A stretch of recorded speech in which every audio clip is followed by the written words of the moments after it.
What's up, everyone? This is Brad Borne. This is the 5th Fancy Pants Adventures report. So, a few days ago, I was over in New York at an EA event, and we got to show off... Wait, hold on, not yet.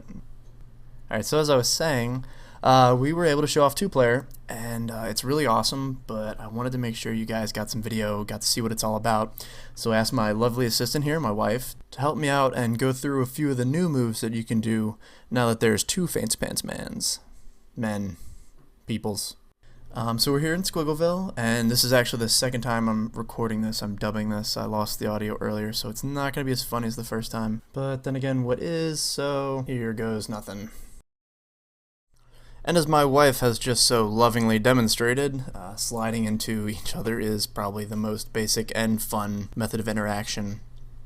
Besides maybe jumping on people's heads, but that's actually useful, and it's just more fun to beat up on each other. And, you know, I say a lot that I want people to really be able to play around with the game and, you know, explore and goof off and, you know, just have fun. And as you can see by our battle to the death here, it really is just even more fun to just play around when you have another person there. And when you hold a grudge against them and you're trying to beat them up. Of course, the whole game isn't just about, you know, making life miserable for the other person. You know, you can do things like jumping in each other's heads and really help the other player out and get to new places, beat levels even quicker. So, you know, maybe we'll see some speed runs using 2 people. Now, the most powerful and definitely most awesome 2-player interaction that you can do is the kick. When one player's in a ball, they basically act like the snail shell, and you can bounce them on their head and all that fun stuff, or just run up and give them a good kick. And as you can see here, you can get a lot of distance on that. And on this, we're giving the players the benefit of the doubt. And really, I'd rather you guys be able to break the levels and, you know, sequence break and all that than restricting something like this and keeping everyone nice and close.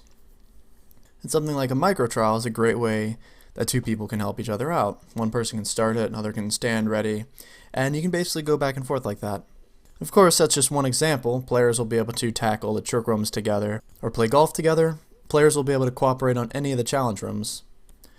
And you can see here, you know, we let the screen zoom out really, really far. So we don't want 2-player to be like a hassle. We want you to be able to play with a friend and not get in each other's way and not get on each other's nerves. So, of course, you can if you want to, and it's a lot of fun. But we don't want anything unintentional.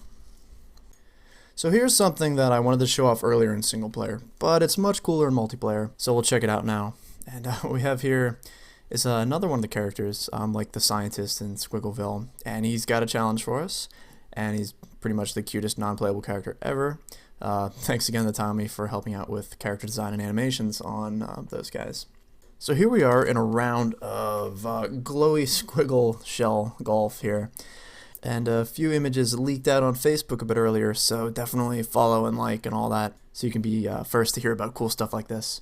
So I'm going to go ahead and close this out. Remember, follow us on Facebook, Fancy Pants Adventures.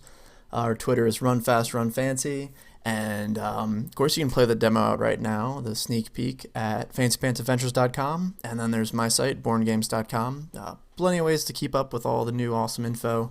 And we're actually going to have another really cool thing happening next week. So definitely stay tuned. Until then, I'll see you guys around the internet.